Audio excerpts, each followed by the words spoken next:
Hi, welcome to Platform UK 2025. I am here with Ben Stirk, Head of Enterprise and AI at Arc Data Centres. Thank you for joining us, Ben. Thank you very much. And thank you for being here on our programme today at Platform. So, a couple of quick questions looking at specifically the UK data centre market. What are your thoughts on what we've seen happen over the last 12 months? Obviously, it's been very busy, but from the perspective of Arc, what trends have you seen come to light over the past year? Good question. So I think where we've seen progress from our business and where we excel at, I would say, is the enterprise and cloud. So everyone's getting very excited about the word AI. Buzzwords come around very quickly in this industry, and we love it because it gives progress. But actually, from an Arc perspective, colo and cloud is still king. And the built space we've got, the environments we've got, we've very much been, the take-up's been with those customers and that customer base. What's now presented us is the AI, and everyone's getting more real about it and talking about training and the models and Jensen Huang's chips that have come about. Everyone's getting very excited about looking at the future of AI and what does that mean. We're in a phase at the moment where we're also delivering and filling space for this customer demand, but we're also in a phase of build as well. UK is our market, it's our home market. We're 95% pretty much here. We have a site in Belgium, and we're looking to go into the continent, but UK served us very well for the last 15 years. So we're very much concentrating on this market, and we're seeing where AI has got a place in that market for us. And I think, as I said on the panel earlier, I think the key to AI is, can the UK deliver AI training? And AI training is on scale, it's on big power demands, and it's very much a model where you need to have cheap power, in my opinion. And I think this is where we come unstuck a little bit in the UK. And I think I mentioned it earlier, we are not at that level of competition from a kilowatt per hour meter rate at the moment in terms of if you want to train your models. In America, it's all set up to it. It's very cheap power everywhere you go. In Northern America, it is.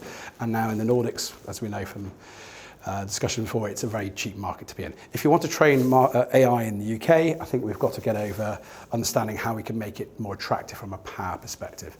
And power at the moment is very expensive. 20 pence a kilowatt hour versus Nordics 6-7 cents a kilowatt hour. If you're running models at 80% of the time, how does that compute on your TCO? It's a big difference. And so we need to get over that. And as I said earlier, we need to be looking at how we generate power cheaper, how we get it to the customer or the data center operator cheaper, and how we do that. Is that behind the meter? Is that power from sources that are renewable?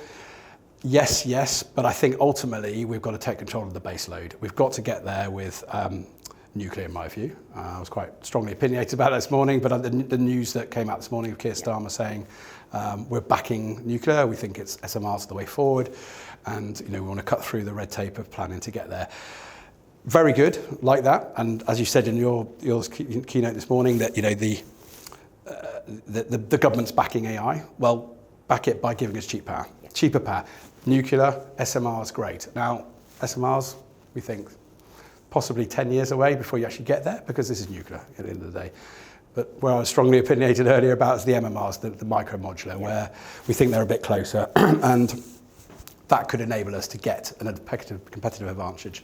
You just mentioned something there about this 10 years, and a lot of the things that we've heard about today, a lot of the solutions to these issues, we are looking further down the line. So what about the next 12 months? Are we likely to see an improvement in this over the next 12 months? Well, I think that if you look at the UK, we're short of supply. So the market is literally, we've mapped it. We know the competitors out there have got data centers and what they want to do. If you look at it on any scale, there's not a lot of space and power available now. We've got a lot of people building or going to be building in the next 3 or 4 years. There's going to be some good supply. We're in a good place. We're building out at the moment. We've got a 54 megawatt site coming out of Chertsey. There's a couple of our competitors who are doing similar, but not many if you look at the UK as a whole. So I think for the next 12 months, I think it's going to be tight. And if you look at that, you've got a competitive advantage, but only only that, you've got rental growth probably because of short supply.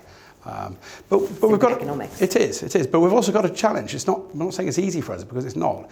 We've also got to understand the market that's coming. Now I've said that colo and cloud is still king in my view, but if you're building out for AI and Jensen Huang's GB200s, you've got to look at liquid to chip. So adding water back into the solution is going to create more technical reviews and understanding how you can do that. And actually that comes with a premium as well. It's part of a much bigger picture then, isn't it? And it causes its own issues and could end up being worse than what it's trying to solve in the first place. Quite possibly. It's going to give us all a headache, but equally it's going to add cost. Yeah. We think there's around 15-20% extra costs involved to putting liquid back into the solutions. We've been very lucky. We've twinned with Blade Room, the cooling solution we've got, which is very modular. We've been able to go to 50 kilowatts a rack. But now with these, the GB200s, you've got to be looking at 120 kilowatts a rack, and you can only do that with immersion, water, liquid to chip, or immersion if you want to. But, so that just gives you design problems and review problems of your technical ability, how you can deliver that. But it's going to be a very interesting 12 months coming up, and certainly the next decade, hopefully we will see some solutions. Ben, thank you so much for being part of our speaker programme and for agreeing to be interviewed today. Thanks, Nicola.